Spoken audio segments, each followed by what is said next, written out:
Hi Ellen, this is my friend Elizabeth Beatty and we're making you a dagger knife fighting video to help you write your scene. So basically, I'm going to be Matt and Elizabeth is going to be the protagonist because I'm going to teach her a couple of things that I feel she needs to know to survive a knife fight. The truth is, Elizabeth already knows all these things, so she's going to be a very quick learner. So here we go. This is a dagger I see before me. I believe that Matt would be using a wood dagger. I have this lovely cold steel simulator. It's really good. We can talk about styles of knife later, but this knife, for the sake of this argument, can slash a little bit and can stab.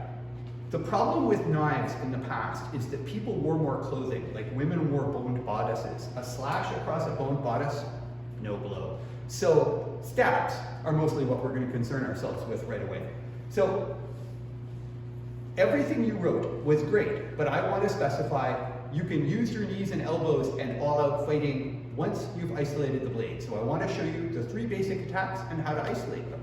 So the 3 basic attacks, you don't have to move, are overhand stab like this, overhand stab like this, and your more normal grip underneath, right? And there's stabs and there's slashes. Basically, all of knife fighting comes down to those things. There's one more thing I'll talk about at the very end. So let's look at the way to isolate the blade from each of those attacks.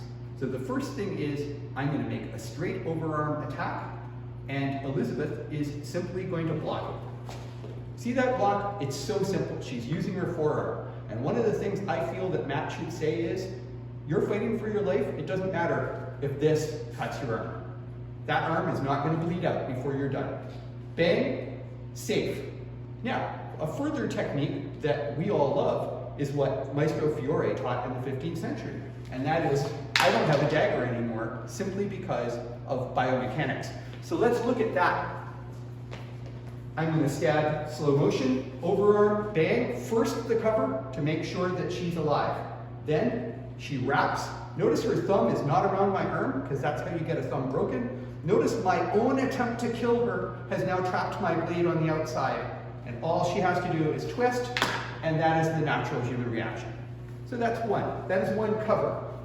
One more time, the cover is just that. She's covered. She could also just punch me in the face.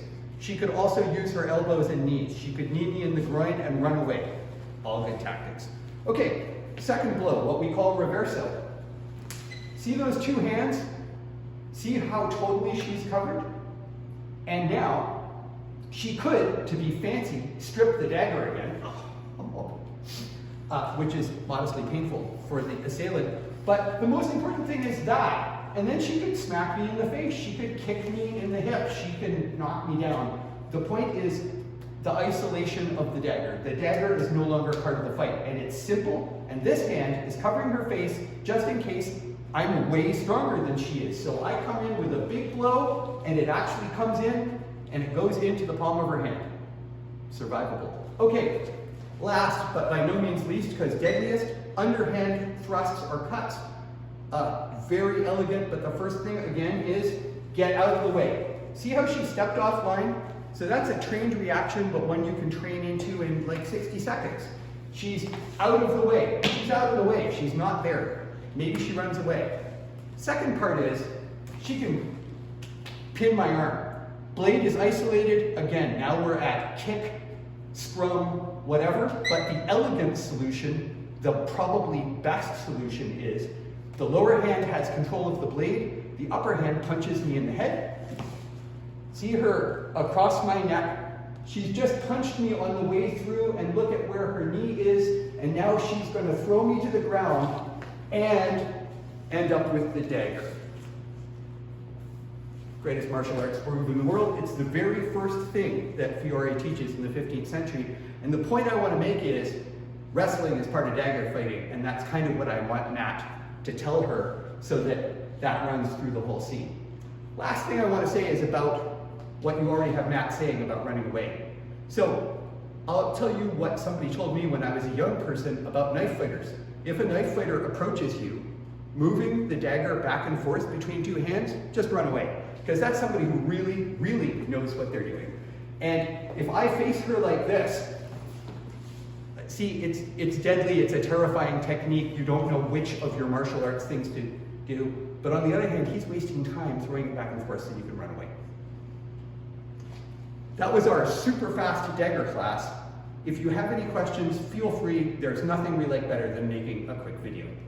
See you next time.